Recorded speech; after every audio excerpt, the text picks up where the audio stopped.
अगली बड़ी खबर एमएससीबी घोटाला। इस मामले में भी ईडी की रेड लगातार जारी है। बारामती एग्रो पर ईडी की ये रेड। बारामती एग्रो पवार परिवार की कंपनी है। बड़ी खबर आपको बता रहे हैं, महाराष्ट्र में 6 जगहों पर ईडी की छापेमारी। हजारों करोड़ों के घोटाले का आरोप है। तो बारामती एग्रो जो कि पवार परिवार की एक कंपनी बताई जा रही है, एमएससीबी घोटाला। इस मामले में भी महाराष्ट्र में लगातार ईडी की रेड चल रही है। ये बारामती एग्रो पवार परिवार की कंपनी बताई जा रही है। हजारों करोड़ के घोटाले का आरोप और महाराष्ट्र में ही कई जगहों पर ईडी की रेड। इस मामले को लेकर 6 जगहों पर। इंद्रजीत जुड़ गए हैं ज्यादा जानकारी के साथ सीधा मुंबई से। इंद्रजीत, बताइए इस पूरे मामले के बारे में क्या अपडेट, क्योंकि छापेमारी, हजारों करोड़ के घोटाले का मामला ये सामने आ रहा है। कितनी मुश्किलें पवार परिवार के लिए बढ़ सकती है आगे?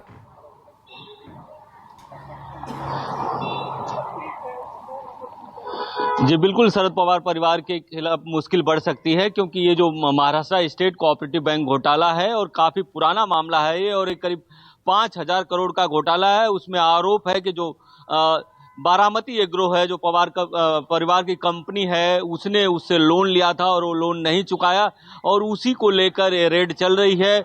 आज की जो रेड चल रही है अमरावती और पुणे जिले में, जो जहां पर बारामती भी शामिल है, करीब 6 जगहों पर रेड चल रही है। बताया जाता है कि इन 6 जगहों से जो ईडी है बहुत कुछ जानने की कोशिश करेगी। कुछ बहुत सारे दस्तावेज खंगाल रही है कि किस तरह से लोन लिया गया, कहां कहां पे खर्च किया गया। और ये जो पूरा मामला है, 2017 में इस मामले में मुंबई पुलिस की जो आर्थिक अपराध शाखा है उसने भी केस दर्ज किया था 5,000 करोड़ का महाराष्ट्र स्टेट कोऑपरेटिव बैंक घोटाले में।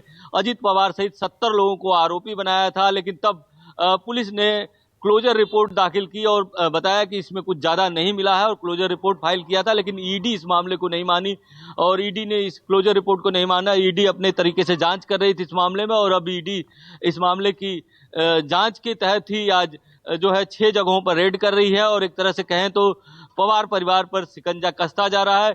इसके पहले जरंडेश्वर जो शुगर मिल है उसको भी ईडी ने पहले ही जब्त किया है। अगर जरंडेश्वर शुगर मिल की बात करें तो उसका सीधा लिंक अजित पवार उनकी पत्नी से था और उसको जब्त किया है। और अब जो है बारामती एग्रो पर रेड चल रही है। बारामती एग्रो पवार परिवार की कंपनी है और काफी बड़ी कंपनी है, काफी प्रतिष्ठित कंपनी है, और उस पर रेड चल रही है। इसके बाद पवार परिवार की तरफ से रोहित पवार की प्रतिक्रिया भी आई है। उनका कहना है कि महाराष्ट्र जो है डरने वाला नहीं है, महाराष्ट्र का एक लड़ाई का इतिहास रहा है। तो कई सारी बातें चल रही है। और इस समय की अगर बात करें तो इस समय एनसीपी सुप्रीमो शरद पवार लगातार सरकार पर हमलावर थे। ऐसे में जब रेड पड़ रही है तो निश्चित तौर पर एनसीपी की तरफ से कहा जाएगा कि ये बदले की कार्रवाई है।